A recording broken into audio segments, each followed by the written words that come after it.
Welcome back, viewers at home. You're still tuned in right here on INX Prime, channel 345 on your decoder. Now, I am joined by an individual who's here to create change through the beautiful work that she's doing, and she goes by the name of Rehana Moosajee. Now, she is an entrepreneur, an individual who's the founder of the Barefoot Facilitator, and I think something that is very close to her, or initiative that is quite close to her, is that Play in the Park, which is a session for children from the Slovo Informal Settlement in the Johannesburg area. Now, this initiative not only provides a joyful and educational experience for the children, but also fosters a sense of community and collaboration among a broader circle of contributors as well as volunteers. Assalamu alaikum, Ms. Rehana. Welcome to INX Prime. Walaikum salam, Maimuna. Shukran for having me. Now, I went through your personal bio and I'm reading the beautiful work you've been doing. I mean, you've been around, you've been doing impactful work. And I think today I'd like for us to focus more on the Barefoot Facilitator. If you can just tell us a bit about what is the Facilitator all about, and actually what inspired you to actually, create it. I believe it was founded in 2013. So Maimuna, the Barefoot Facilitator is my company. It really is a company that focuses on events, workshops, meetings, but doing them with a lot more creativity, very conscious intent in working with my clients to get a sense of what they're looking for, but then to weave in fun, creativity, and changing. I have a history in public sector. I was in the city of Johannesburg for just under 13 years and had seen how, in many ways, public sector changes who people are and doesn't allow them. And I think to some extent, corporate, private sector does the same. You've kind of got to put on the facade, you've got to pretend. And in fact, in many instances, when you allow people to be their authentic selves, to have authentic conversations, the kind of results that teams come up with are very, very different to when they're expected to bow down to a particular hierarchy and way of doing things. So the Barefoot Facilitator, the name actually, initially the company was called Rehana Moosajee Consulting, and then one day I was facilitating and I kicked my shoes off, and I was in the, in the period of looking for a new name for the company, and I was, well, actually the Barefoot Facilitator is available at the CIPC, it's available as a domain, and that's kind of how the company name was founded. But it's very much linked to connection, getting people to connect with themselves, getting city dwellers in particular more connected with the natural environment, and then getting people to connect to each other authentically. And I have a range of clients, but let me say that work never feels like work. It always feels like a phenomenal joy to do the work I do. No, that is quite fascinating to hear. And I think one thing for sure I can say, taking off your shoes and walking on the grass, barefoot, or even on sand, it's such a very good feeling, and it makes, I don't know, it does something to you. I guess scientists will have a word for it, but I really, really enjoy that, and I love that the name came, and I think it makes you want to think in terms of, okay, is this a spa? Is this, it has your thought process going and flowing. Now, speaking on the other thing I want to know is, now for viewers at home, it is soul, heart, head, hands approach has been instrumental in facilitating the likes of breakthroughs for various teams. I'd like to please explain a bit in terms of what does the approach entails, and most importantly, how would you say it impacts your clients? So Maimuna, let me say that for those of us who have pretty much been raised in a Western education system which tends to prize, and a society that tends to prize head knowledge above, for example, the work of hands. So if we just look at the differentiation in pay scales for people who are considered to do intellectual work versus those who do manual work, that we've distorted different ways of being and doing. And in fact, the notion of having a heart and a soul are often left at the wayside. Leave that at the door before you enter the corporate environment, before you enter the public sector environment. Yet for many people, they do the work they do because at some point it had a sense of purpose. And so my facilitation techniques really allow participants in the workshops I do and in the events I put together to work with all of their faculties. And of course, also coming from silence, that I think we live in an age that is so filled with noise, that need to constantly fill every moment with getting onto the mobile, getting onto an electronic device, that our inability to be with ourselves and silence is really detracting our focus. And so, you know, in a lot of the processes, what I weave in is the opportunity for people to take walks, to go silent, to journal, to get back in touch with themselves, to get in touch with colleagues in ways, so simple techniques of when people have worked together for many years, but may not have an idea about their respective backgrounds and childhoods. And a simple thing like talk about the place you grew up in and how it shaped you into the person you now are, shifts the dynamic in teams in very, very interesting ways. And, you know, I think people are feeling so much, that they're carrying so much right now, mental health, a range of other things, that just the ability, for example, to consciously focus on your breath, to take in very consciously a tree. I mean, coming into your studios this evening, I arrived just after Maghrib time, and the sound of those birds, and, you know, just looking for the tree where they're all nesting. And of course, for those of us who live in the urban concrete jungle called Johannesburg, we sometimes forget that there's also a sky that you can take in the sunrise and the sunset.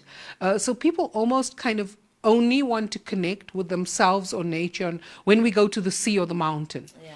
And I think as a city girl, as someone who born and bred Johannesburg, love Joburg, I'm one of those people who actually loves Johannesburg, but realizing that we can become very quickly disconnected from the natural environment, from each other, and that it's to the detriment of our organizations and our communities when we disconnect in that way. Now, another beautiful work that you're doing is activism, right? I want to know, or maybe you have a background in activism. I want to know from you, what influence does, you know, your background in activism play in your likes of being an entrepreneur, as well as the work that you're doing as a facilitator? So, Maimuna, I mean, I've had a really joyous and incredibly grateful to the Almighty for the opportunities that my life has brought me. So my professional career started out in education, then kind of did a stint. I was one of the first administrators of a parliamentary constituency office in Lenasia, had the blessing to work with people like the late Lalu Chiba, Ismail Vadi, a range of other members of parliament who really stood on grounds of integrity and served communities, and I managed their constituency office for a brief period, and then was raising my young kids, and in that period did a range of volunteer work, community radio station, at that time the Voice radio station. I wrote pieces for the Times of Mayfair, which was a community-owned newspaper, and that then got me into a period of more formal activism through becoming a local government councillor. So in 2000, I was appointed as a proportional representation councillor for the ANC in the city of Johannesburg. And then in 2006, much to my own surprise, I had contested the ward where I lived and lost. We had 7 voting districts in the ward. The ANC had won 6 of the 7, but we had lost the 7th one by such a big margin that I had lost the ward. And I had kind of decided that if I didn't win the ward, it was time to get out of politics. However, the ANC had also put me on the proportional representation list. And I was called in by Mayor Masondo, and I was appointed as the political head of transport.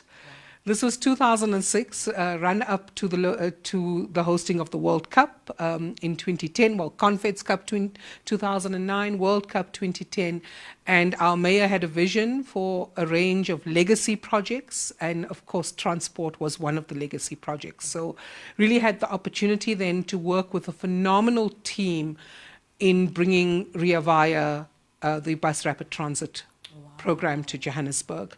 That, of course, entailed massive work on issues of transformation with the minibus taxi sector, very male-dominated sector, propensity to violence, and to be entrusted with that opportunity. And really, didn't know how it was going to pan out. And it was literally life-threatening, had VIP protectors shot, had colleagues in the minibus taxi sector shot and killed as they were signing up to join the project. So it was a harrowing time.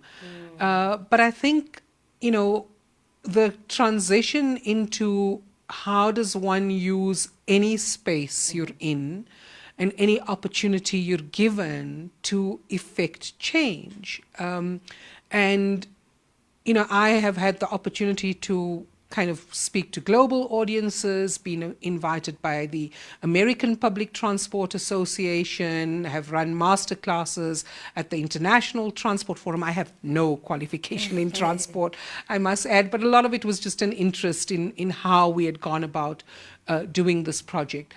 But realizing that a lot of the things I facilitate about and talk about in theory,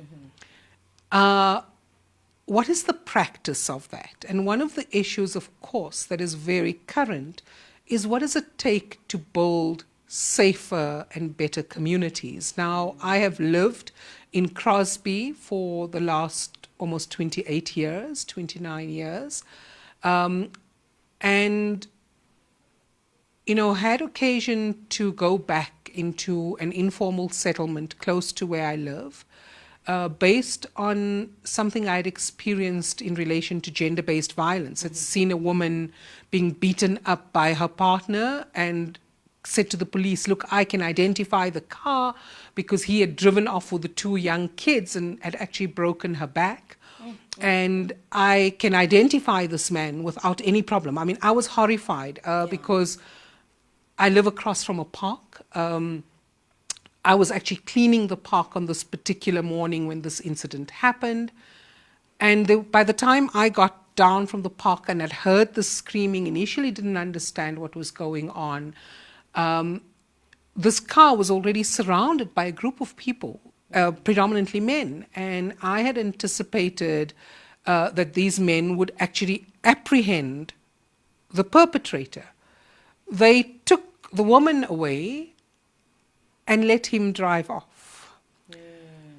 And that gave me occasion to go back into this informal settlement that I hadn't been in for many, many years. And when I went back and realized, well, even if he is apprehended, how is that going to shift the reality at all?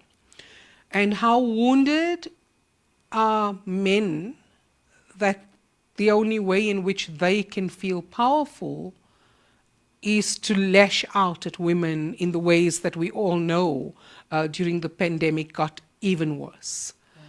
And what does it take to build safe communities? And so really experimenting, Maimuna, I think in many ways, testing, trying different things out. I've just been blown away by the support that has come from people that, literally say something to them about the project and they're like, I mean, how can I help? So Sonny Morgan, someone who had installed solar at my home, he runs a company called Analogy. And Sonny said, when I told him, I actually chatted to him about the fact that there's a young man in Slovo who said he has a drone pilot license, but he can't get a job. And Sonny said, well, actually, I have a drone at home. I'm prepared to give a drone to Thabo, and he did. But as we were handing over the drone, got chatting about a range of other projects that we were doing there. And Sunny was like, well, actually, I can donate solar. There is a container that belongs to the Johannesburg Institute of Social Services that has been in the settlement for many years. And he was like, I'm prepared to donate solar. Was this the birthing of Playing the Park, or this was just part of your work as an activist? So this was partially the birthing of Playing the Park, but more importantly, a project called Transforming Slovo. So Playing the Park is a subset of Transforming Slovo. So there are many Slovo parks, obviously, in South Africa, and in Johannesburg there's one between Eldos and Lens, but this particular Slovo park that I'm referring to is between Crosby and Coronationville on the western side of Johannesburg. And I have a photograph, Maimuna, of my daughter when she was probably about 1.5 or 2. And I'm holding her hand. We had some international guests, and we're walking into Slovo. And I think during COVID, when I looked at this photograph, when I went back after this incident with the GBV and looked at this photograph, and just thinking about everything that had happened in Fahima's life in this time. She had gone to school, she had gone to university, she had studied, she had gotten married, she was getting ready to leave the country and move continents. And I looked at Slovo as a space and said, but, you know, things have actually gotten worse in this space, not better. And what will it take? I mean, if the reality is that people are not going to get formal housing anytime soon, and generations of people are growing up in this space, what does it take for a community to transform itself? And there's a group of young men, interestingly enough, who had started coaching young boys during COVID at the park across from where I live. And they had asked, it's a strange, convoluted story, like it comes together in different ways. But they at one point had approached me and said, would I consider donating a soccer ball to these young boys who were coming for soccer training? And it's like, okay, I'm happy to do that. And so I walked out the one day with the soccer ball to hand over, and these almost 50 little faces, completely lit up in ways I can't explain. And it was like, if one soccer ball can make this much of a difference, then my little company has to be able to do more. Unfortunately, Rehana, we have run out of time, and I would have loved to hear more of these stories, because I've been looking at Rea Vaya at my age. I didn't even know the back history of it, and just hearing how the birth of Rea Vaya came with so much, you know, chaos first before birthing such a very beautiful concept. But I believe we would love to, with your permission, would love to have you back to continue our conversation, just to get to also understanding also the play in the park in depth as to the impact that it has from this individual, and continuing the story where, I mean, you're sharing now that, you know, 50 boys looking at this ball with eagerness to, like, you know, that look. We all have, you know, experienced that look if you've worked with, you know, the less privileged. But Jazakallah so much for joining us, and our apologies for cutting our conversation short. No, shukran for having me, and look forward to coming back, and please feel free. It would be lovely to have INX Prime come out to play in the park and meet our young children who play with much joy on the second Saturday of every month. That is quite exciting. I'm looking forward to that, and hopefully we will, you know, honor the invitation. But viewers at home, that was Rehana Moosajee sharing in her beautiful, remarkable work that she does in terms of building communities. As we speak a lot that, you know, communities are slowly, you know, ailing and literally losing their identity. And individuals like our guest this evening, Rehana, is sharing in ways on how we can impact change. So make sure you do tune in and stay tuned to know when next we'll be having Rehana joining us to continue our conversation. But on that note, let's head over to an ad break. See you when we come back.